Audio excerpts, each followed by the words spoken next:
In this question, we have to write each of these polynomials in standard form. We have to state their degree as well as their leading coefficient. So let's start with part A, and we have a polynomial here with 4 terms. We have the first term here, second, third, and fourth.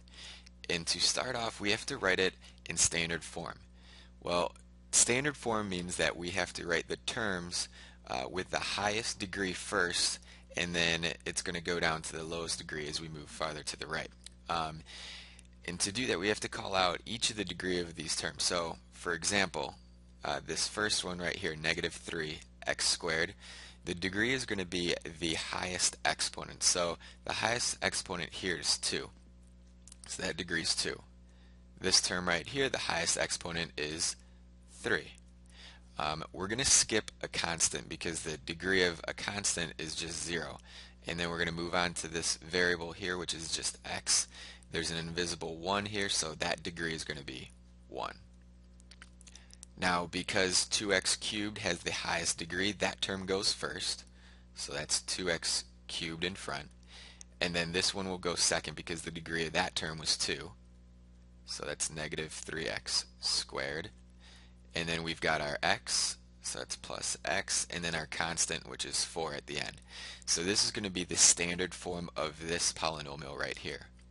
Now, the degree of the entire polynomial is the highest degree. So the highest degree was this term right here, which was 3. So the degree of this polynomial is going to be 3.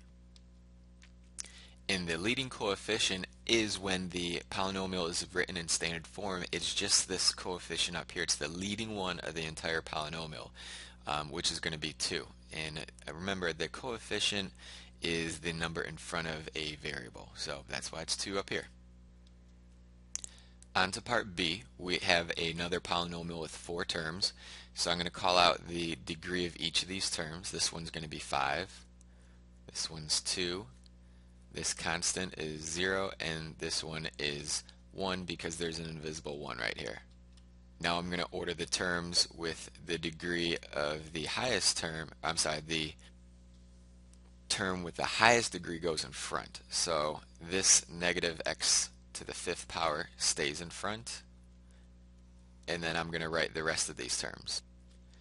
So you'll see the degree of each of these terms goes from highest to smallest.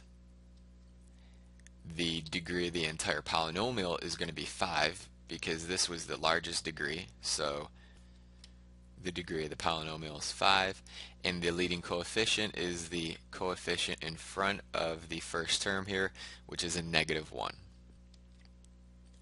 Okay, on to part C, and part C is a little different because we have 2 variables. Instead of just having x, we have x and y. Now, to determine the degree of each of these terms, and we still have 1, 2, 3, 4 terms here, we have to figure out the sum of all the exponents in each term.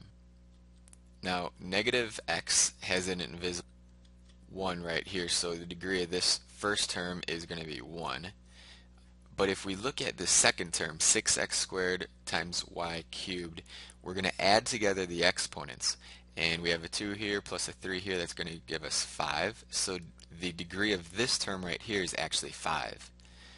For y, this exponent here, it's invisible. It's going to be a degree of 1. And then this x has an invisible 1 as the exponent. So we add together all the exponents here because we have 2 different variables.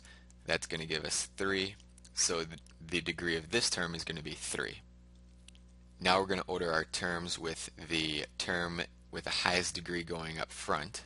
So that's going to be this 6x squared times y cubed because it has a degree of 5. And then we could write our 2 terms with, we got to go to this term because it's got a degree of 3. So I'm going to write minus 3x times y squared.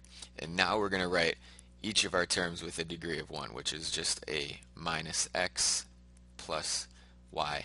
This is going to be the standard form of this polynomial up here. And then our degree of this polynomial is going to be 5 because that's the highest degree here, or the term with the highest degree is 5. And then the leading coefficient is going to be the number in front of the first term, which is a 6 there, so the leading coefficient is going to be 6.